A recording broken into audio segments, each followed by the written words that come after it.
नहीं चाहते हैं कि हमारे बच्चे आरटी में जाते थे तो कोई सी भी स्कूल में आरटी में करवा दीजिए जाए, क्योंकि मेरे यहाँ मेरे हस्बैंड मेडिकल पे करते हैं, हम कोई सरकारी नौकरी तो है नहीं, ऐसी प्राइवेट ही नौकरी है। हम इतना नहीं कर सकते कि 50,000 रुपए साल भरे, तो हमारे बच्चे को बस 8वीं तक तो कम से कम आरटी में जाना चाहिए ना।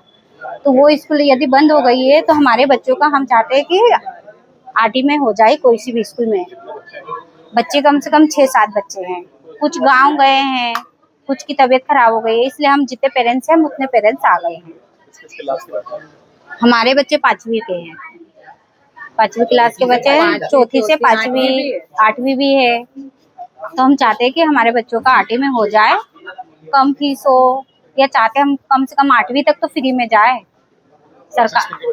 ये बचपन स्कूल। अभी इनको कोई स्कूल वाले ले नहीं रहे क्या? सर वो स्कूल वाले ले ही नहीं रहे ना फीस। सर आरटी का बच्चा हम अभी गए नहीं सर, पर फीस बहुत है ना, जिस स्कूल में पूछे वही 50,000 30,000 40,000, हम इतना थोड़ी भर सकते सर। आरटी में नहीं ले रहा हूँ। आरटी में नहीं ले रहे ना, वो बोल रहे नहीं फीस लगेगी पूरी। आरटीए में बचपन प्ले एकेडमी जो स्कूल है वहाँ पर आरटीए में बच्चों का एडमिशन हुआ था और वो स्कूल अब बंद हो चुका है। तो स्कूल बंद होने के कारण जो ये बच्चे हैं इन पर पढ़ने का दबाव बन चुका है और इनको कोई स्कूल एडमिशन भी नहीं दे रही है।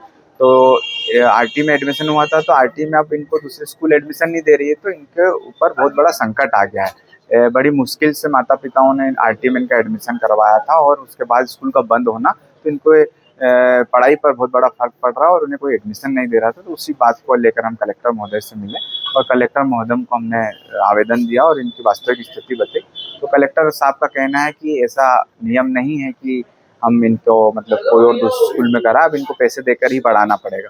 फिर हमने निवेदन करा तो कलेक्टर साहब ने शिक्षा अधिकारियों को निर्देश दिया है कि इनकी किसी स्कूल में इनको एडमिशन कराइए और कुछ जो एडमिशन फीस है उसमें कुछ इनको राहत दिलाइए।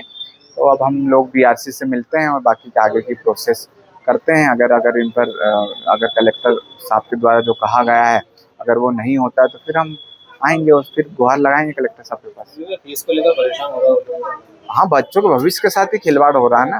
स्कूल खुली 8वीं तक नियम है पढ़ाने का, लेकिन बीच में बंद हो जाना तो बच्चों के साथ बहुत गलत हो गया। और ये सारे बच्चे गरीब बच्चे हैं और बड़ी मुश्किल से आरटी में एडमिशन हुआ था इनका और अब बड़ा गंभीर विषय हो गया है कि अब जब आगे की पढ़ाई होगी उसमें इनको पैसे देना पड़ेगा।